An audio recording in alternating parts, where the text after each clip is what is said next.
এদিকে রাজধানীর Mohammadpur preparatory school and কলেজে শিশু ছাত্রীকে যৌন হয়রানির ঘটনায় আন্দোলনের মুখে ক্লোজ সার্কিট ক্যামেরা বসিয়েছে কর্তৃপক্ষ। সেই সাথে পরিচ্ছন্নতা এবং নিরাপত্তা কর্মী হিসেবে নারীদের নিয়োগ দেওয়া হয়েছে। স্কুল কর্তৃপক্ষ বলছে অভিভাবকদের দাবি মেনে নেওয়া সহ ঘটনার তদন্ত অব্যাহত রয়েছে। আরো জানাচ্ছেন শারমিন নীরা।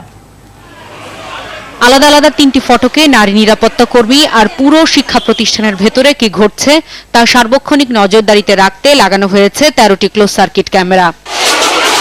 গেল 16 মে আন্দোলনের মুখে সাময়িক বন্ধ করে দেওয়া হয় শিক্ষা প্রতিষ্ঠানটি।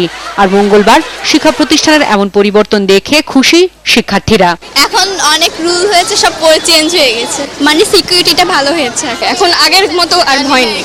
এদিকে স্কুল খোলার প্রথম দিনেও আতঙ্ক ছিল অভিভাবকদের মনে। যৌন হয়রানির মতো ঘটনা বন্ধে স্কুল কর্তৃপক্ষকে আরো কঠোর হবারও আহ্বান জানান তারা। যেটা হয়েছে খুব বাজে ঘটনা ঘটেছিল, এটা যেন কোনো রিপিটেশন আর ভবিষ্যতে না হয়। আমাদের বাচ্চা দিয়েছি, মনে মনে সবারই একটা আতঙ্ক থাকে। এত সিকিউরিটি যেহেতু দেওয়া হচ্ছে, এখন কি অবস্থা আমরা তো এখনো দেখিনি ভিতরটা। আন্দোলনের মুখে স্কুলের ভাইস প্রিন্সিপাল জিন্নাতুন্নেসাকে অপসারণ করা হলেও বহাল আছেন প্রধান শিক্ষক। তবে স্কুলের কোনো বিষয়ে ক্যামেরার সামনে কথা বলতে চাননি তিনি। তবে প্রতিষ্ঠানের ট্রাস্টি বোর্ডের সদস্য ডক্টর মতামিম জানালেন, অভিভাবকদের মূল 3টি দাবি মেনে নেওয়া হয়েছে।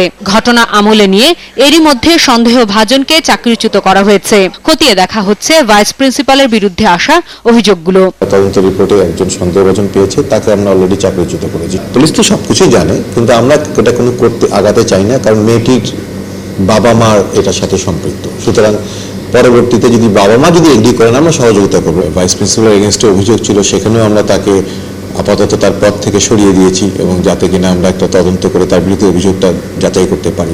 এর আগে গেল 5ই মে প্রতিষ্ঠানটির প্রথম শ্রেণীর এক ছাত্রীকে যৌন হয়রানির চেষ্টার ঘটনা ঘটে। এতে ক্ষুব্ধ হয়ে আন্দোলনে নামে অভিভাবকরা। শারমিন নীরা, 71, ঢাকা।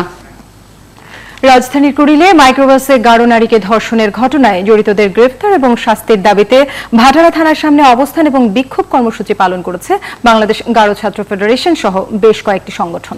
মঙ্গলবার দুপুরের পর তারা থানার সামনে অবস্থান নেয়। এ সময় ধর্ষণকারীদের অবিলম্বে গ্রেপ্তার ও ফাঁসির দাবিতে লাগাতার কর্মসূচি ঘোষণা করা হয়। এসব কর্মসূচির মধ্যে রয়েছে 27 মে ঢাকা বিশ্ববিদ্যালয় ক্যাম্পাসে মৌন মিছিল, 28 মে রাজু ভাস্কর্যে মোমবাতি প্রজ্বলন, 29 মে জাতীয় প্রেস ক্লাবে গণসমাবেশ এবং 1 জুন স্বরাষ্ট্র মন্ত্রণালয় ঘেরাও। যতক্ষণ পর্যন্ত না আমাদের সে বোনের দর্শনকারীদের গ্রেপ্তার না করা হবে, ততক্ষণ পর্যন্ত আমাদের লাগাতার কর্মসূচি চলবেই। যেমন চলছে, এর চেয়ে আরো কঠোর থেকে কঠোর আন্দোলন চলবে।